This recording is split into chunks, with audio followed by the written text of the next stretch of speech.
श्री शिवाय नमस्तुभ्यम। हर हर महादेव। गुरु जी पंडित प्रदीप मिश्रा जी के बताए उपायों को हम इस चैनल के माध्यम से बताते हैं आपको, ताकि ये उपाय सुन करके और देख करके समझने में आपको आसानी हो। 14 नवंबर 2025 दिन बहुत ही विशेष है। मार्गशीर्ष माह के कृष्ण पक्ष की 10वीं तिथि है। दिन शुक्रवार का है। ऐसे में आप गुरु जी पंडित प्रदीप मिश्रा जी के बताए कौन से विशेष उपाय सुबह, दोपहर, शाम और रात्रि के समय कर सकते हैं, उन्हीं उपायों की जानकारी आपको इस वीडियो के माध्यम से मिलने वाली है। इसलिए वीडियो अंत तक देखें ताकि कोई भी उपयोगी जानकारी आपसे ना छूटे। और सभी उपाय हम आपको वीडियो के माध्यम से बताएंगे ताकि आपको समझने में आसानी रहे। इस वीडियो में धन प्राप्ति, लक्ष्मी प्राप्ति, कर्ज मुक्ति, व्यापार वृद्धि, शीघ्र विवाह और कई प्रकार के अटके हुए कार्यों को पूर्ण करने के उपाय शामिल हैं। सभी के लिए कुछ ना कुछ है इस वीडियो में, इसलिए वीडियो अंत तक देखें। और गुरु जी पंडित प्रदीप मिश्रा जी अगली शिव पुराण कथा भी कल से शुरू हो जाएगी।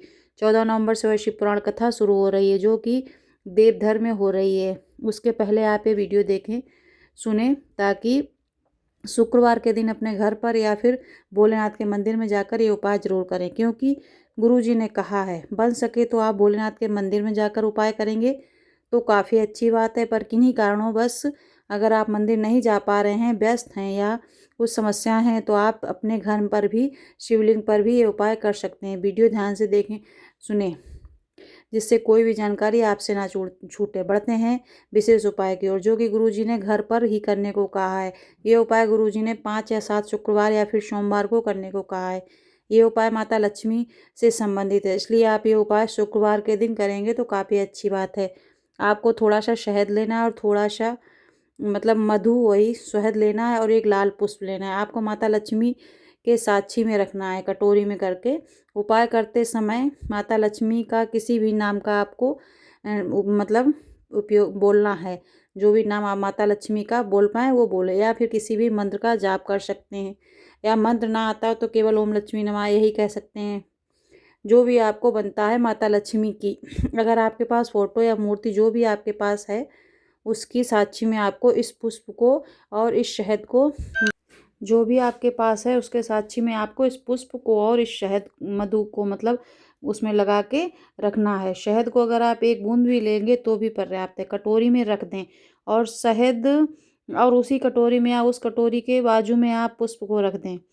शहद कटोरी में रखना है, उसके पड़ोस में या उसी कटोरी में दोनों चीज़ें रख दें आप।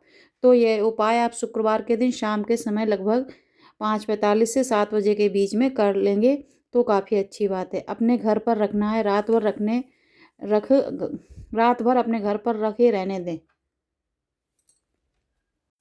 रात भर अपने घर पर रखे रहने देना है। लगता है कि चींटियां आ सकती हैं, अगर आपको ऐसा लगता है तो आप उसे ढक भी सकते हैं। इसके बाद अगला दिन जो होगा वह शनिवार का होगा, और शनिवार के दिन आपको इस पुष्प को और इस शहद को किसी नदी या तालाब में विसर्जित कर देना है। शहद को पुष्प में लगा दें और पुष्प को ले जाकर नदी या तालाब में विसर्जन कर दें। यह उपाय धन प्राप्ति, लक्ष्मी प्राप्ति का एक विशेष उपाय है। कटोरी नहीं विसर्जित करनी है। जीवन में उन्नति प्राप्ति के लिए भी आप ये उपाय कर सकते हैं। जिस क्षेत्र में आप प्रयत्न करेंगे उस क्षेत्र में आपको सफलता मिलेगी। व्यापार वृद्धि होगी और जीवन में जितनी भी धन संबंधित परेशानियां चल रही होंगी वो सभी दूर हो जाएंगी। कम से कम 5 शुक्रवार करके देखिएगा, लाभ जरूर देखने को मिलेगा। बढ़ते हैं गुरुजी पंडित प्रदीप मिश्रा जी के बताए शुक्रवार के दिन किए जाने वाले अगले विशेष उपाय की ओर। शुक्रवार के दिन आपको बेलपत्र के वृक्ष के नीचे जाना है। शाम के समय प्रदोष काल में ऐसे समय पर आपको बेलपत्र के वृक्ष के नीचे जाकर एक लंबी बाती का घी का दीपक प्रज्वलित करना है और अपने रोगों से मुक्ति के लिए भगवान से प्रार्थना करना है। शुक्रवार के दिन बेलपत्र के वृक्ष के नीचे रोग मुक्ति के लिए आप दीपक प्रज्वलित कर सकते हैं। इस दीपक में आप लंबी बाती का उपयोग कर सकते हैं, और आपको बन सके तो वहीं पर 108 बार श्री शिवाय नमस्तुभ्यम या फिर नमः शिवाय या फिर ओम नमः शिवाय मंत्र का उच्चारण करना है।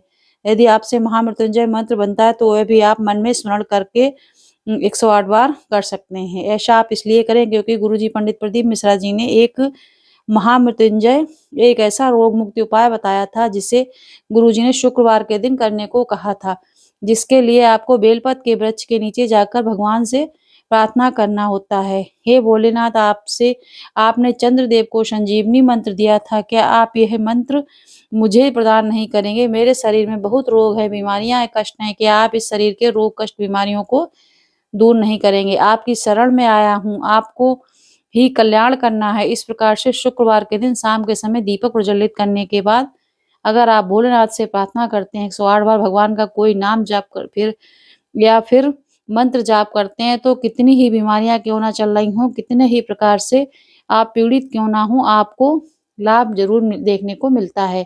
पर एक बात का ध्यान रखें, डॉक्टर शिव का रूप होते हैं। डॉक्टर की दी हुई सभी जांचें आपको करवानी और डॉक्टर का दिया हुआ पूरा ट्रीटमेंट आपको करना है।